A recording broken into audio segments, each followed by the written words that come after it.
안녕하세요. 저는 서울의대 소아과학 교실 최은화라고 합니다.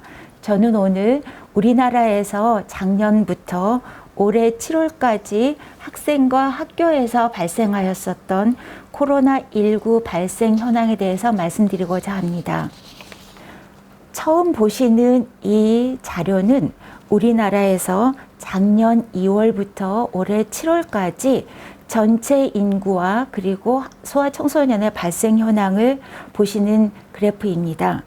먼저 초록색은 20세 이상의 성인에서의 발병 현황이고 푸른색은 10세 미만, 그리고 오렌지 색깔은 10세에서 20세 미만 소아청소년에서의 발생 현황입니다. 보시는 바와 같이 전체 4번의 유행이 있었고 각 유행 시기마다 소아청소년이 차지하는 발생 비율은 전체 성인에 비해서 매우 낮은 것을 아실 수 있습니다.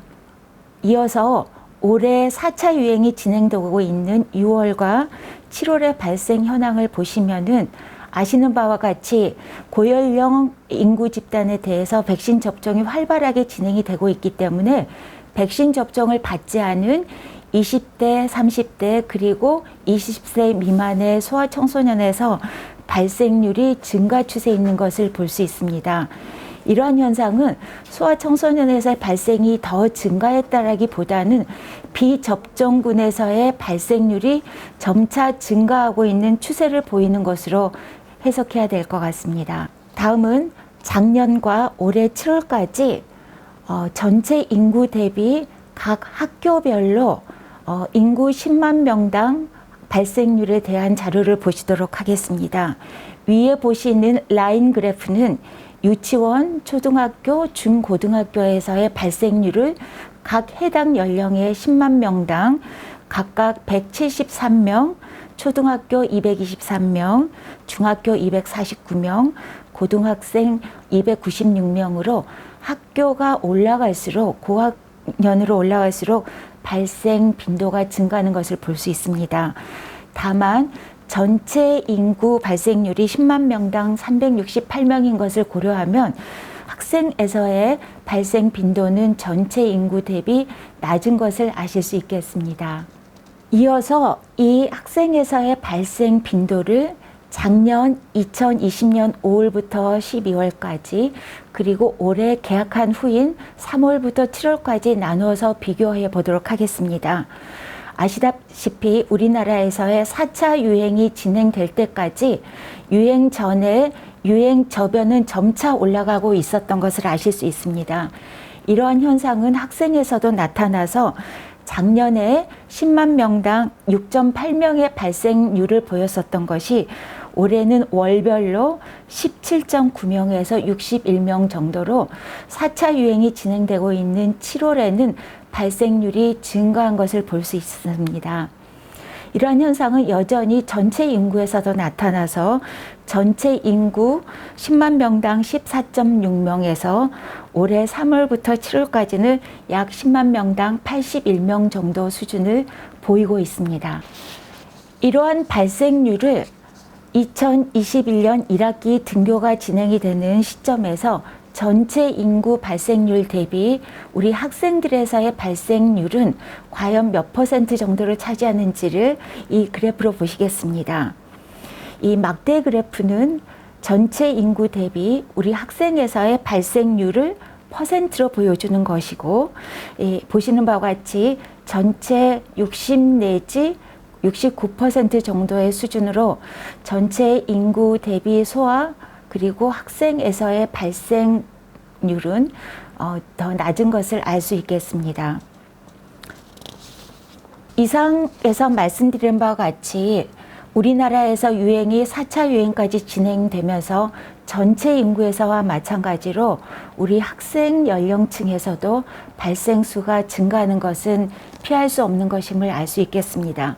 그럼에도 불구하고 학생들이 주로 노출되는 환경이 지역사회이거나 또는 가정 내이거나 또는 학교 등으로 분류해서 볼 수가 있을 텐데, 과연 그러면 우리 학생들이 코로나19에 감염되는 경로는 어디에서 감염되는지를 각각 살펴보도록 하겠습니다. 지금 보시는 그림은 작년에 2번 계약했었던 시점과 그리고 올해 1학기에 계약했었던 시점으로 각각 3번을 나누어서 학교, 지역사회, 그리고 가족 내에서 감염되었었던 추정 경로를 각각 살펴보았습니다.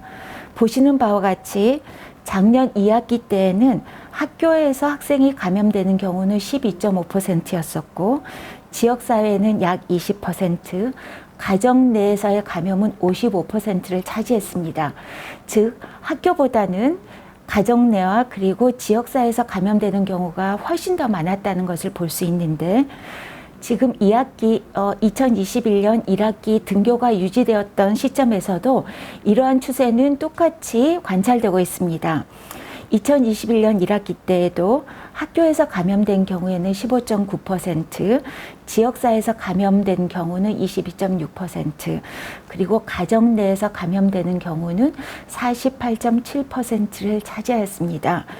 이러한 감염 경로를 분류해서 보는 것이 중요한 것은 아이들이 여러 활동 반경이 있는데 학교에서 아이들이 가장 안전하게 지낼 수 있었다는 것을 시사하는 바라고 볼 수 있겠습니다.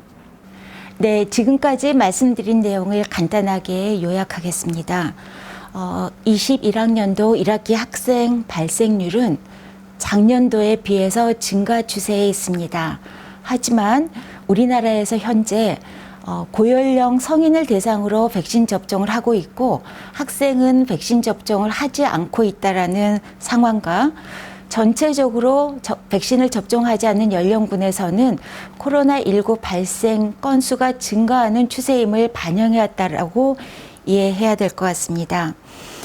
수치로 보시면 21학년도 1학기 학생 발생률은 18명에서 61명 정도로 지역사회 유행에 따라서 큰 편차를 보이고 있습니다. 하지만 전체 인구 발생률에 비해서 62 또는 69% 정도의 수준을 차지하고 있어서 성인에 비해서는 발생률이 낮은 것을 아실 수 있겠습니다.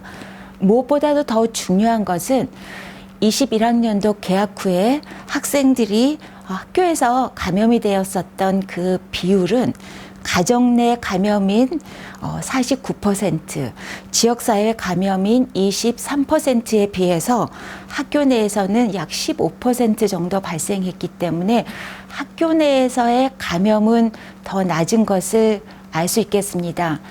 이러한 자료로 해석을 한다면 학생들이 코로나19가 유행이 됨에 따라서 감염되지 않는 것이 아니라 감염이 될 수밖에 없는데 과연 학생들은 어디에서 주로 감염이 되는지를 잘 살펴볼 필요가 있겠습니다.